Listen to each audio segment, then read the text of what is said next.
저희가 계속해서 사사기 말씀을 살펴보고 있는데요.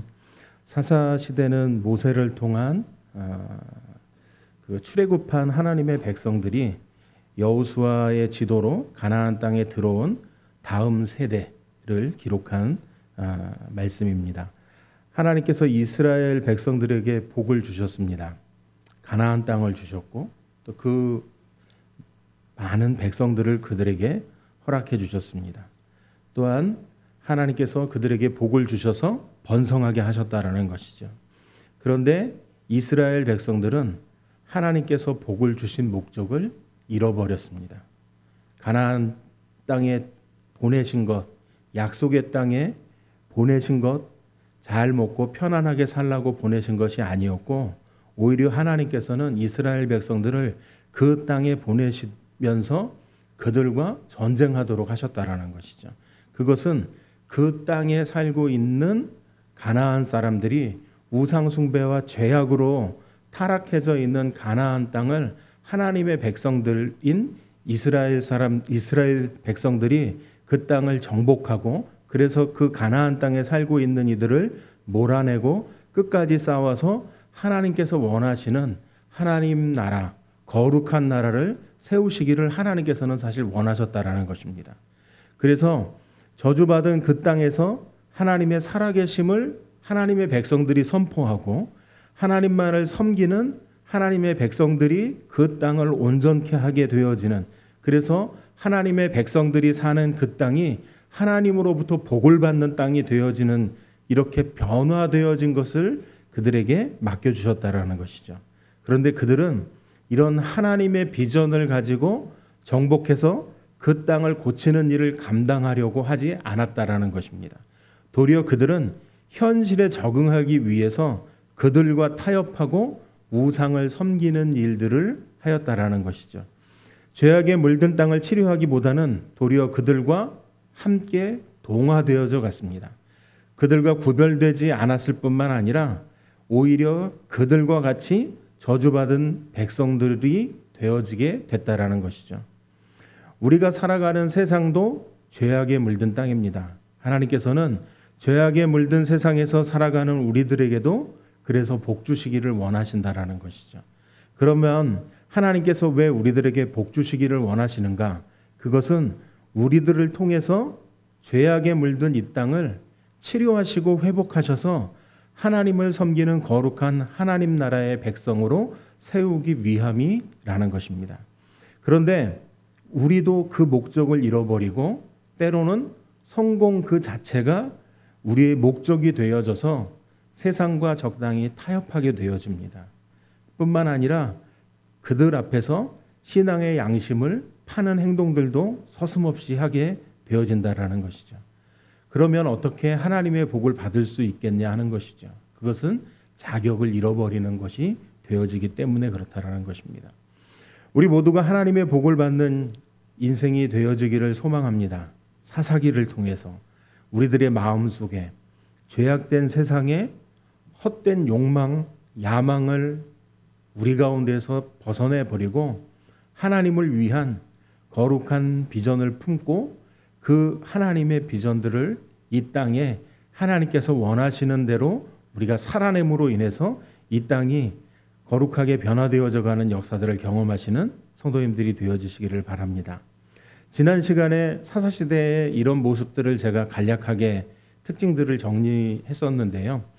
11절과 13절까지 말씀에는 범죄에 대한 기록이 있었고 14절, 15절에는 하나님께서 그들을 이렇게 징계하시겠다. 그리고 16절에서 18절에는 사사를 통해서 구원하신다라는 것, 그리고 또 다른 범죄 19절에 기록이 되어져 있습니다. 이것이 반복되다가 결국 20절 이하부터 언약을 어긴 결과로 하나님의 저주를 받게 되었다는 말씀을 지난 시간에 저희가 먼저 살펴봤었고요. 오늘은 16절 이하로부터 사사를 세우시고 여호와께서 백성을 구원하시는 장면부터 살펴보려고 합니다. 16절 말씀에 이렇게 기록하고 있습니다. 여호와께서 사사들을 세우사 노략자의 손에서 그들을 구원하게 하셨으나 라고 말씀하고 있습니다. 말씀은요, 징계 후에 여호와께서 사사를 세우시는 장면을 기록해 놓고 있다라는 것이죠. 사사라는 말 제가 여러 번 설명드려서 이제는 잘 아시겠지만 재판관이라는 뜻을 가지고 있습니다. 또 사사는 이런 단순한 재판관이 아니라 하나님께서 세우신 이스라엘 백성들을 죄악 가운데에서 구원해낼 구원자였다라는 것이죠. 이들은 왕이 세워지기 전까지 이스라엘 백성들의 군대, 또 정치, 또 사법을 지도했던, 그러니까 모든 분야를 다 관할했었던 지도자였다라는 것입니다. 그들은 혼탁한 시대에 잠들어 있던 하나님의 백성들을 깨웠던 부흥의 일꾼들이었다라는 것이죠. 이들을 통해서 하나님을 잊어버린 세대들이 하나님을 다시금 회복하게 되어지고 또 기억하게 되어지고 돌아와서 섬길 수 있게 되었다라는 것입니다. 그런데 이들은 공통되게 완벽한 존재들이 아니었다라는 것이죠. 저희가 잘 아는 대로 에훗은 왼손잡이였습니다. 또 기드온은 겁도 많고 의심도 많았던 사람이었습니다. 저희가 너무나도 잘 아는 삼손은 여자에게 약했던 사람이었다라는 것이죠. 그러니까 이런 모습들을 보게 되면 이들은 완벽한 존재의 사람들이 아니었다라는 것이죠. 어쩌면 우리와 같은 성품을 가지고 우리와 같이 죄악 가운데 머물러 있었던 사람들이었다라는 것을 알 수 있다라는 것입니다. 그러나 히브리서 11장에서는 이들에 대해서 이야기하기를 세상이 감당치 못한 믿음의 사람들이었다라고 기록하고 있다라는 것이죠. 그들은 부족했고 연약한 사람들이었지만 하나님 나라의 회복과 부흥을 위해서 앞장섰던 사람들이었던 것입니다. 그들은 자신의 연약함에도 불구하고 백성들을 이끌고 앞장서서 회복과 부흥을 위해 헌신했던 사람들이었다라는 것이죠. 그래서 하나님께서는 그들을 믿음의 사람으로 인정해주고 계시다라는 것입니다. 오늘 어쩌면 우리가 살아가고 있는 시대가 그 시대보다 더 혼탁한 시대인 것 같습니다. 이 혼탁한 시대를 깨우기 위해서, 잠들어 있는 교회를 깨우기 위해서 하나님께서는 또 그 시대와 같은 사사를 통해 그 시대가 회복되어졌던 것과 같이 이 시대에 우리 모두를 회복시킬 누군가를 필요로 하신다라는 것이죠. 하나님께서는 탁월한 영성과 능력을 갖춘 완벽한 일꾼을 원하지 않으신다라는 것입니다. 좀 의외로 생각이 되실 수 있지만 제가 앞에 말씀드렸던 그런 사사들의 모습들이 온전하고 제대로 돼 있는 기능을 가졌었던 사람들이 아니라 왠지 우리들과도 너무나 닮아져 있고 부족하고 연약했었던 사람들이었지만 하나님께서 그들과 함께 하셨고 그들을 사사로 세우셔서 부족하고 연약했지만 사명감을 가지고 최선을 다해 뛰어갈 사람들로 세우셔서 사용하셨다라는 것이죠. 마찬가지로 우리들도 부족하고 연약하지만 하나님께서 우리들을 사용하셔서 그와 같이 하나님 나라를 회복시키고 이끌어갈 사람들로 세워가시는 역사가 나타나게 될 줄로 믿습니다. 나의 연약함, 부족함, 사실은 좋은 핑계가 되어지고 있거든요. 교회 안에서 이런저런 핑계들을 삼기에는 너무나도 좋은 이야기거리를 만들 수 있다는 것입니다. 그런데 이러한 것들이 연약함과 부족함이 우리에게 핑계를 삼는 것이 되어지는 것이 아니라 하나님의 능한 손에 붙들려서 쓰임받기를 원하는 마음을 우리가 품어야 하지 않겠느냐라는 생각이 들어집니다. 그런데 말씀을 보니까 이스라엘 백성들이 먼저 사사를 찾은 것이 아니었다라는 것을 발견하게 되어집니다. 16절 말씀에도 보면 여호와께서 사사를 세우셨고 노력하는 자들에게서 그들을 건져내셨다라고 말씀하고 있다라는 것이죠. 그러니까 이것은 사사기가 단순히 범죄한 백성들을 징계하는 하나님만을 보여주는 것이 아니라는 것을 말씀하고 있다라는 것입니다. 사사기는 타락한 자기 백성을 회복하시는 하나님의 부흥의 역사를 기록하고 있는 책이라는 것이죠. 이스라엘 백성들은 하나님을 떠났습니다. 그런데 하나님께서는 자기 백성을 버리지 않으셨다라는 것을 말씀하고 있다라는 것이죠. 언제나 먼저 돌아오셔서 손을 내미셨던 분은 이스라엘 백성들이 아니라 하나님이셨다라는 것입니다. 여기서 우리는 하나님의 사랑을 발견하게 되어진다라는 것이죠.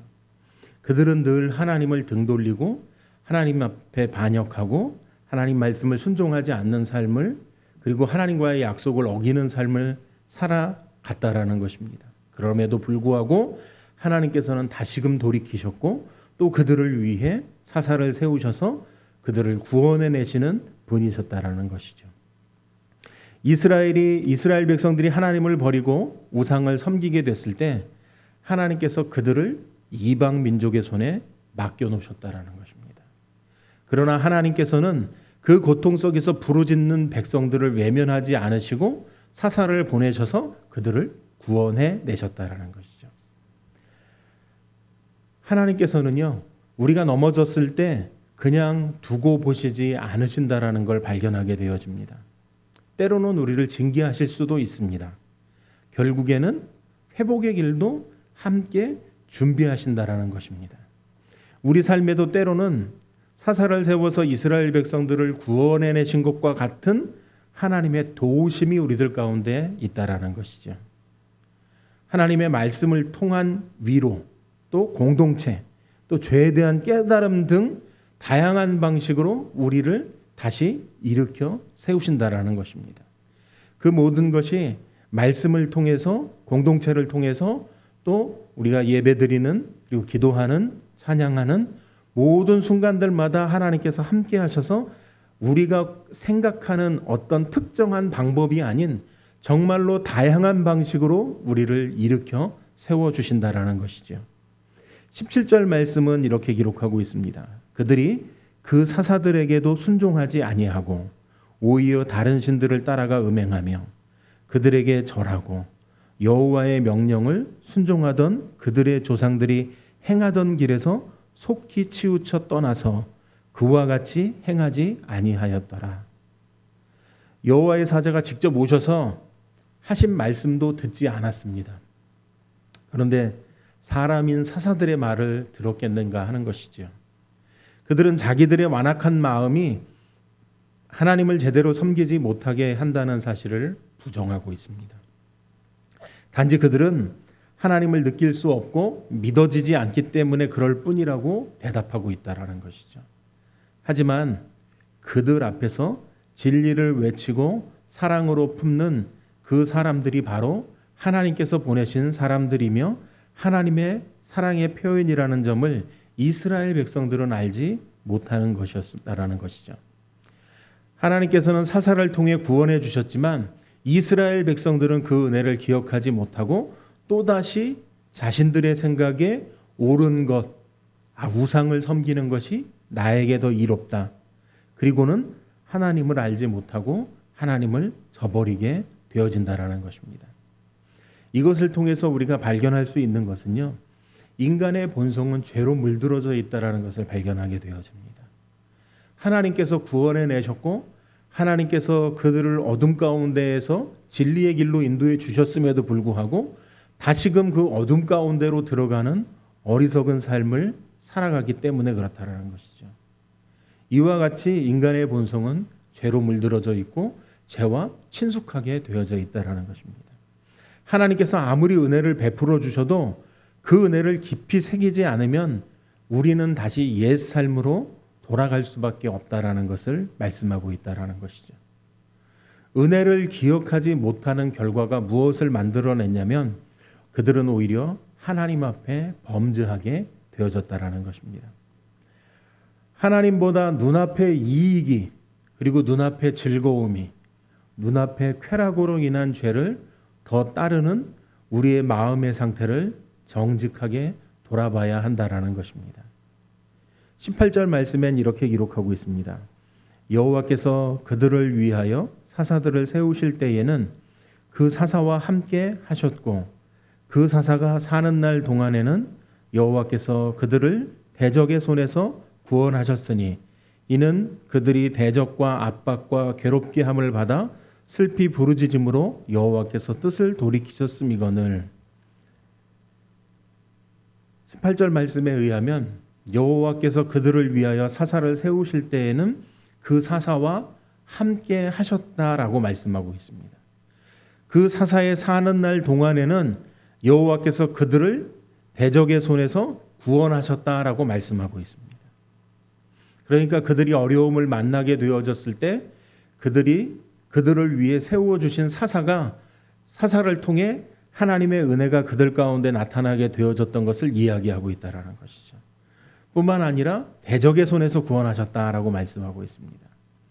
그 원인은 그들이 대적에게 압박과 괴롭게 함을 받아서 슬피 부르짖음으로 하나님께서 뜻을 돌이키셨기 때문이다라고 말씀하고 있다라는 것이죠. 바로 어두운 이스라엘 백성들의 죄악 가운데에도 하나님의 은혜가 드러난 것을 보여주고 있다라는 것입니다. 비록 그들이 하나님께서 보내신 사사의 말도 청종하지 않고 더욱 악하여졌고 하나님을 떠나게 되어졌지만 그들이 힘들어할 때에는 그들의 부르짖음을 들어주셨던 것을 말씀하고 있다라는 것이죠. 하나님께서 평강을 되찾으면 그들이 다시 우상으로 돌아서게 될 것을 모르고 그렇게 하신 것이 아니실 것입니다. 다 아시지만 그럼에도 불구하고 그때 하나님을 찾아오는 하나님 그들을 구원의 길로 인도해내는 그와 같은 역사가 있었다라는 것이죠. 자기 백성의 고통과 탄식을 참지 못하시는 하나님의 뜨거운 사랑인 것이라는 겁니다. 백성들의 온전한 회개 때문이 아니라 그들의 슬피 부르짖음 때문에 그들을 심판하시려는 의도를 포기하신 것이라는 것이죠. 바로 이것이 진노 중에라도 긍휼을 잊지 않으시는 하나님의 사랑임을 말씀하고 있다라는 것입니다. 하지만 백성들은요, 이러한 하나님의 마음을 전혀 몰라주었다라는 것입니다. 오늘 말씀 가운데에도 보면 이스라엘 백성들은 그 사사가 죽은 후에 돌이켜라고 말씀하고 있습니다. 그 조상들보다 더욱 패역하여 다른 신들을 쫓아 섬겨 그들에게 절하고 그 행위와 패역한 길을 그치지 아니하였다라고 말씀하고 있다라는 것이죠. 이들의 삶을 보면 오늘 19절 말씀에 기록되어져 있는 것처럼 어떻게 보면 사사가 죽기만을 기다리는 사람들 같이 보여진다라는 것이죠. 왜냐하면 사사가 죽은 후에 그들의 삶은 또 전혀 다른 삶으로 점점 더 악하여지는 모습들을 기록하고 있기 때문에 그렇다라는 것이죠. 하나님께서 세워주신 사사가 죽게 되어지고 그들을 떠나게 되어졌을 때 그들은 마치 기다렸다라는 듯이 다시 이전의 모습으로 돌아가 버린 것을 말씀하고 있다라는 것입니다. 그와 같이 죄악에 깊이 물든 그들은 잠깐 그들이 당했던 고통과 고난 가운데에서 하나님을 찾았을 뿐 그들이 온전하게 하나님 앞에 돌이키지 못했던 삶을 살아가고 있었던 이들이었다라는 것을 보여주고 있다라는 것이죠. 19절 말씀에 보면 그들이 또 다른 범죄를 기록한 것을 말씀하고 있다라는 것이죠. 그러면 19절 말씀에 기록되어져 있는 이것은 무엇이겠습니까? 이스라엘 백성들은 여호와께서 하신 일로부터 전혀 깨닫지 못했다라는 것을 발견할 수 있습니다. 아니, 하나님께서 하신 일들을 보고도 교훈을 얻지 못했다라는 것을 볼 수 있다라는 것이죠. 징계를 하게 된 원인이 무엇이고 자신들을 다시 회복시켜 주신 하나님의 마음을 이해하지 못했다라는 것입니다. 도리어 사사가 죽은 후에는 전보다 더 타락하는 사태가 그들을 죄악 가운데 더욱 악화되게 하였다라는 것이죠. 세대를 거듭할수록 그 타락의 정도가 더욱 심해져만 갔던 것을 말씀하고 있습니다. 그들은 징계를 통해서 교훈하시고자 했던 하나님의 뜻은 전혀 배우지 못했다라는 것을 발견할 수 있다라는 것이죠. 또한 징계를 통해 아무런 효과를 얻을 수 없었다라는 것입니다. 단지 그들은 이 땅에서 얼마나 잘 먹고 잘 살 것인가에만 관심이 있었던 것이죠. 그래서 하나님을 경외하고 섬기는 것보다 이 세상에서의 풍요를 보장받는 바알과 아스타롯을 다시 섬기기 위해 돌아가는 선택을 했었던 것이라는 것입니다.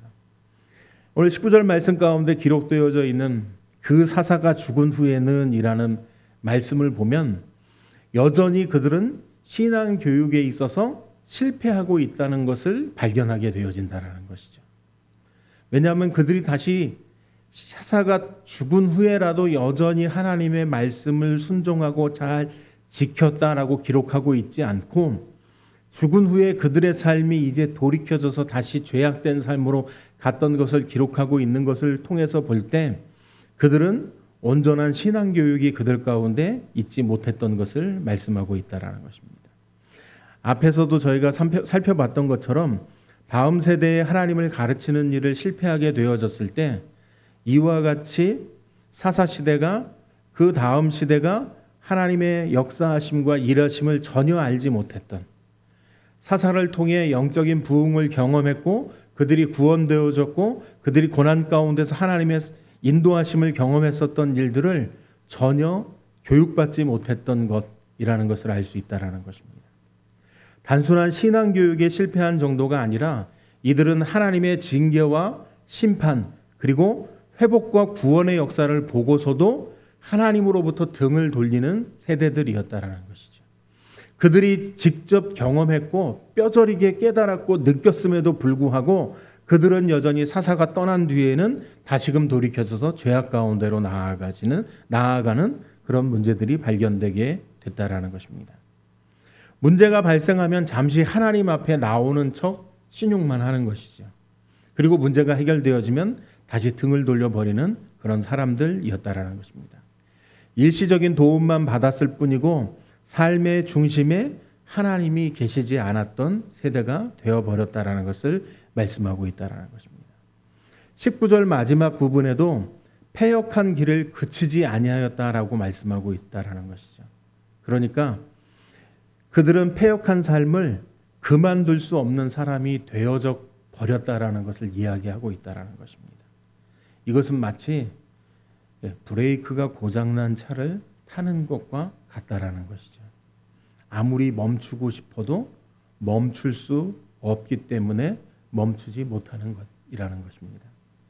사실은 고가의 자동차일수록 빠른 속도로 달리도록만 제작하는 것이 아니라 고가의 고급 자동차들에게 나타나는 공통된 특징은요, 브레이크 성능이 굉장히 뛰어나다라는 거예요. 그러니까 빨리 달리기만 만들고 성능이 좋은 자동차로 개발하는 것이 아니라 빠르게 달렸지만 가장 안전하게 멈출 수 있도록 브레이크 장치를 개발한다고 이야기합니다. 마치 그들의 삶은요, 브레이크가 없는 자동차를 타는 것과 마찬가지였던 거예요. 그들은 패역한 삶을, 하나님 앞에 범죄하는 삶을 그만둘 수 없는 존재들이 되어졌다라는 것입니다. 지금 우리들의 모습은 어떤가 한번 생각해 봐야 되지 않을까 생각이 되어집니다. 또한 우리들의 자녀의 모습들은 어떠한가 생각해 봐야 하지 않을까 생각이 되어집니다. 우리 역시 눈앞에 보여지는 우리의 이익을 쫓기에만 급급한 신앙의 선택들을 하고 있다면 우리의 자녀들도 똑같은 선택을 할 수밖에 없을 것이라는 것이죠.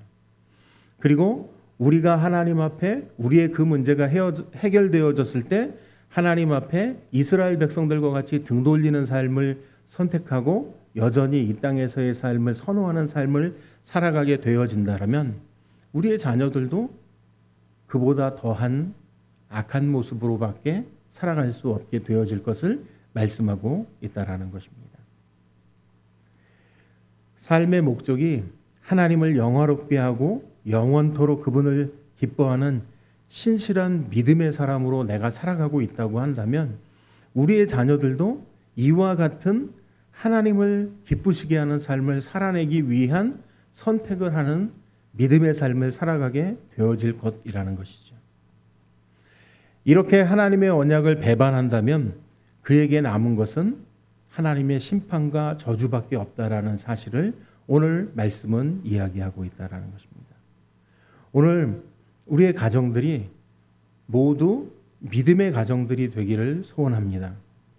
멈춰야 할 때 멈출 수 있고 또 나아가야 할 때 나아갈 수 있는 믿음의 삶이 되어져야 할 것이라는 것이죠.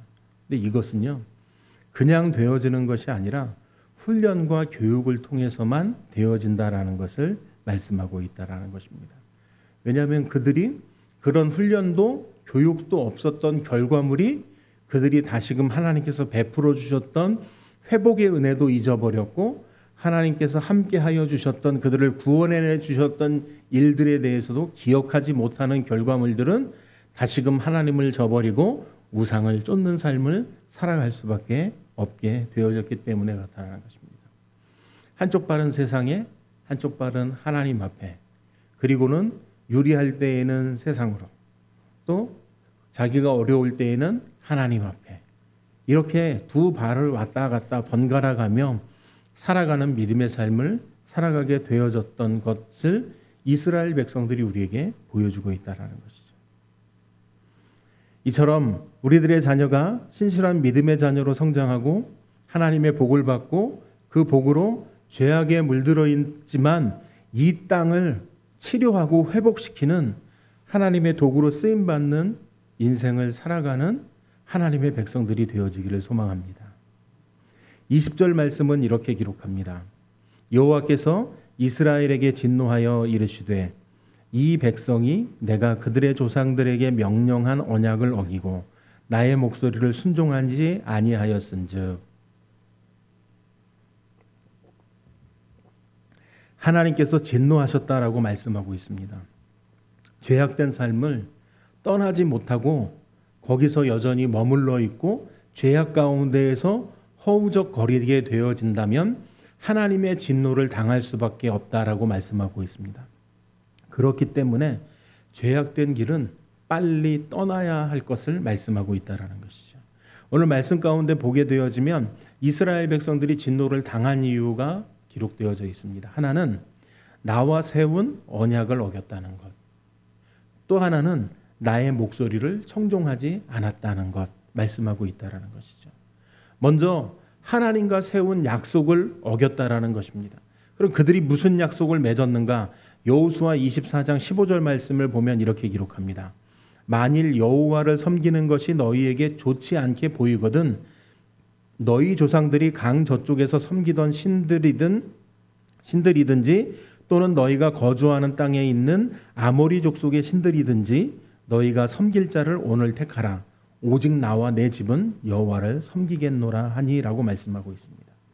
이때 이스라엘 백성들이 16절에서 대답을 했습니다. 뭐라고 대답했냐면 백성이 대답하여 이르되 우리가 결단코 여호와를 버리고 다른 신들을 섬기기를 하지 아니하오리니라고 대답하고 있습니다. 그리고는 21절 말씀에 보면 그들이 이와 같이 고백합니다. 백성이 여호수아에게 말하되 아니니이다 우리가 여호와를 섬기겠나이다라고 말씀하고 있다라는 것이죠. 그들은 하나님 앞에 약속하였습니다. 오직 하나님만을 섬기겠다고 약속을 맺었다라는 것이죠. 말씀을 보면 하나님께서는 백성들을 구원하신 후에 반드시 그 백성들과 약속을 맺으시는 것을 볼 수 있다라는 것이죠.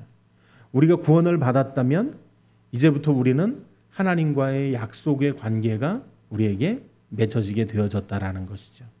그것은 하나님께서는 우리를 구원하셨고 우리는 우리를 구원하신 하나님 한 분만을 섬기며 살아야 한다는 것을 약속한 것이라는 것입니다.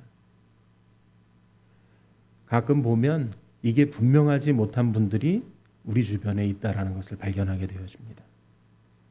교회에 와서 말씀을 들어보면 구원은 받고 싶은데 이 땅에서 여전히 내 맘대로 내 고집대로 살고 싶어하는 분들도 계시다라는 것이죠. 그래서 한쪽 발은 교회, 한쪽 발은 세상에 둔 채 살아가는 것입니다. 그러면서 죄악을 떠나지 않는다라는 것이죠. 하나님만을 온전히 섬기는 일에 전력하지 못하는 모습들을 보게 되어집니다. 세상에 발을 디딘 채 그저 물질의 노예가 되어져 가는, 그래서 하나님을 붙잡지 못하는 사람이 되고 마는 것입니다. 하나님의 약속을 배반할 때 우리들도 하나님의 진노를 당할 수밖에 없다라는 것이죠. 그러나 하나님의 백성은 반드시 하나님의 백성답게 살아가야 할 것을 말씀하고 있고 그것은 믿음으로 살아가야 하는 것이라는 것입니다. 이게 분명할 때 우리들은 세상이 두려워하는 믿음의 사람들이 될 수 있게 되어지는 것이라는 것이죠. 21절 말씀에 이렇게 기록합니다. 나도 여호수아가 죽을 때에 남겨둔 이방 민족들을 다시는 그들 앞에서 하나도 쫓아내지 아니하리니 그들이 약속을 배반하고 목소리를 청종하지 않을 때 하나님께서 내리신 조치는요, 가나안 땅에 남아있는 이방 민족들을 그들 앞에서 쫓아내지 않으시겠다라고 말씀하셨고, 죄를 떠나지 않으면 죄의 열매를 반드시 먹게 되도록 해놓으신 것을 말씀하고 있다라는 것입니다. 이처럼 죄로 인한 결과는 죄의 대가를 치르도록 해놓으셨다라는 것이죠. 하나님께서 우리를 다루시는 방법도 동일하십니다. 우리가 죄를 떠나지 않으면 죄의 대가를 눈으로 보고 경험하게 하시고 깨닫고 죄를 떠나게 하시는 것이라는 것이죠. 이스라엘 백성들은 가나안 땅에 들어왔지만 수많은 대적들이 득실거리는 땅에서 살 수밖에 없게 되었다라는 것이죠. 그것은 하나님께서 말씀하셨던 그들을 이 땅에서 내어 쫓을 것을 명령하셨음에도 불구하고 그들이 그 말씀에 순종하지 않은 결과물로 오히려 그들과 같이 머물게 되어지면서 그들로부터 고통당하는 일들을 당하게 되어졌고, 그들의 횡포를 겪어야 했고, 그로 인한 죄악의 결과들이 그들을 점점 더 불쌍한, 그리고 고난을 겪게 된, 고통을 당하게 되어지는 존재들이 되어지고 있다라는 것을 말씀하고 있다라는 것이죠. 22절, 23절 말씀은 이렇게 기록하고 있습니다.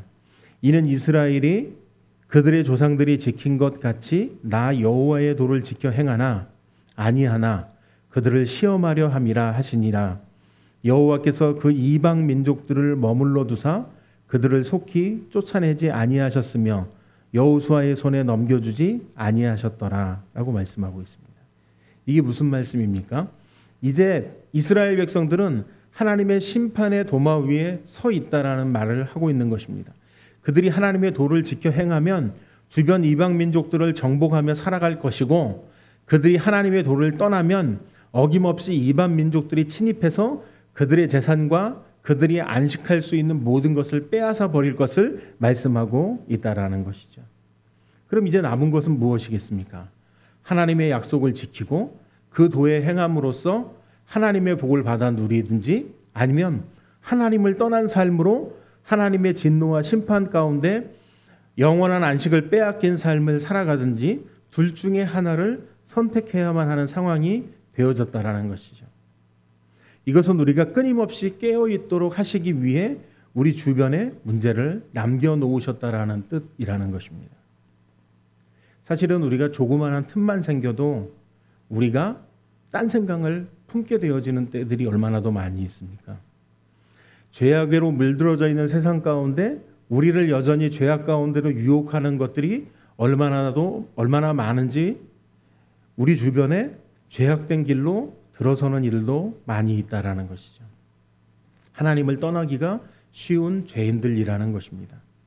이러한 죄인들이 늘 깨어서 하나님을 찾고 하나님을 찾으며 살도록 하기 위해서 하나님께서는 우리 주변에 문제를 남겨두셨다라는 것을 말씀하고 있다라는 것이죠. 우리가 잊지 말아야 할 것이 하나 있는데요. 그것은 우리가 하나님과 약속을 맺은 언약의 백성들이라는 사실입니다. 이 약속을 지키게 되어지도록 우리를 하나님과 약속해 놓으신 것이고, 우리가 그것을 지키지 않게 되어지면 하나님의 도를 배반하게 되어져서 오늘 이스라엘 백성들이 그들 자신의 선택들로 인한 결과물들로 자신들이 고통받게 되어졌던 것과 같이 우리의 죄로 인해 우리가 고통받을 수밖에 없게 되어지는 것을 말씀하고 있다는 것입니다. 그렇다면 어떤 삶을 기대하시고 계십니까? 하나님의 약속을 지키고 그 도를, 그 길을 따라가는, 그래서 복된 성도들의 삶을 살아가기를 원하십니까? 아니면 우리가 죄악된 길에 아직도 머물러 서서 하나님을 등지고 하나님을 배반하고 말씀 없이 살아가는, 그저 정처 없는 삶을 누리는 연약하고 악한 죄악된 길에 머무는 삶을 원하시고 계십니까? 하나님의 약속을 지키고 그래서 하나님 앞에 복된 하나님의 백성으로 살아가기를 원하고 있지 않습니까? 우리뿐 아니라 우리의 자녀들, 그리고 우리의 자손들 모두가 이런 하나님의 복을 경험하는, 그래서 믿음의 집안을 세워가시는 저와 성도님들이 되어주시기를 바랍니다. 오늘 말씀은요, 하나님의 징계를 받고 또 구원을 경험했음에도 불구하고 또다시 죄악된 길로 들어가 버린 어리석은 이스라엘 백성들의 모습을 기록하고 있다라는 것입니다. 이들이 왜 이처럼 어리석은 삶을 살 수밖에 없었습니까? 그들은 하나님의 복의 목적을 전혀 몰랐다라는 것입니다. 세상의 복이 목적이 되고 하나님은 수단으로 생각했던 사람들이었다라는 것이죠. 그래서 그들은 하나님과 맺은 언약을 쉽게 어기고 하나님을 떠난 삶을 살았던 것입니다. 하나님께서 그들에게 베풀어 주실 놀라운 은혜와 복은 전혀 생각지도 못했고 그저 그 말씀을 순종하는 것이 힘들고 어려웠기 때문이라고 그들은 변명하고 오히려 하나님을 등지게 되어지는 삶을 살아가게 되어졌다라는 것입니다. 하나님께서는 우리들에게 복 주시기를 원하고 계십니다. 지난 시간에도 말씀드렸듯이 하나님 눈에는 너만 보인단 말이에요. 하나님의 눈에 보이기에는 하나님의 백성들만 보여진다라는 것입니다. 하나님께서 이와 같이 우리에게 복 주시기를 원하고 계신다라는 것이죠. 그것은 하나님의 백성으로 살아가기를 원하시기에 하나님의 백성들에게 복을 주시는 것입니다. 세상에 죄악된 물든 악한 삶을 쫓아 사는 삶이 아니라 말씀 안에 거하고 하나님이 기뻐하시는 하나님의 백성으로 살아가기를 소망하고 계시다라는 것이죠. 그러기에 하나님께서는 우리에게 복 주시기를 원하고 계신다라는 것입니다. 근데 우리는 그 복을 기대하기보다는 우리가 기대하는 복, 우리가 바라보는 복, 우리가 생각해낸 복, 세상에서 좀 더 물질이 많은 삶, 남들보다 더 높은 지위에 올라가는 삶, 이런 삶들이 내가 생각하는 복이 되어졌고 내가 그렇게 되어질 때 하나님께서 주시는 복보다 더 완벽하고 안전한 복이 되어진다고 생각한다라는 것이죠. 그래서 그런 어리석은 선택을 서슴없이 하게 되어지고 그 결과물들로 인해서 더 고통스러운 삶의 위치에 처하게 되어짐에도 불구하고 여전히 어리석은 복을 쫓아가는 세상의 죄악된 삶을 쫓아가는 그런 삶을 살아갈 수밖에 없게 되어졌다라는 것입니다. 사실 세상은 우리의 안식처가 아니라는 것입니다. 그런데 우리가 생각할 때 그것이 우리에게 영원한 안식을 줄 것 같은 생각이 들어지기 때문에 이 땅에서의 영원한 삶을 꿈꾸는 것이고 그 삶을 기대하는 삶이 되어졌다라는 것이죠. 그러나 세상은 오늘 하나님의 말씀과 같이 싸워서 믿음으로 정복해야 할 곳이고 생명의 복음을 들고 치료하고 회복시켜야 할 땅이라는 것임을 말씀하고 계시다라는 것입니다. 오늘 세대는 세상뿐 아니라 교회에서도 이 목적을 잃어버리고 살아가는 사람들이 있다라는 것이죠. 이러한 시대에 하나님께서는 사사들을 세우셔서 그 시대의 혼탁한 세대를 깨우셨고 또 그들을 믿음 가운데로 인도하여 내셨습니다. 저희가 앞에서도 잠깐 살펴봤듯이 그 사사들이 그 시대에 온전하고 완벽한 존재들은 아니었지만 부족하고 연약하였지만 그 삶을 하나님 앞에 드리게 되어졌던 그들을 통해서 그 시대를 밝히는, 그 시대를 세워가는, 그 시대를 회복시키는 하나님의 도구로 쓰임받게 되어지는 일들이 나타나게 되어졌다는 것을 오늘 말씀을 통해 발견하게 되어집니다. 우리도 마찬가지로 부족하고 연약하지만 내 삶을 하나님께 드려서 이 시대가 회복되어지는 하나님 나라의 사역 가운데 쓰임받는 저와 성도님들이 되어주시기를 바랍니다. 잊혀졌던 우리의 가정들 또 우리의 자녀들에 대한 믿음들이 회복되어지는 역사들이 나타나게 되어지기를 소망합니다. 하나님의 복이 그래서 진정한 복인 것을 깨닫게 되어지는 역사들이 나타나게 되기를 소망합니다. 이를 통해 세상을 치유하고 회복하는 도구로 쓰임받는, 그래서 하나님 나라의 백성으로 거룩한 믿음을 소유하고 살아가시는 저와 성도님들이 되어주시기를 바랍니다.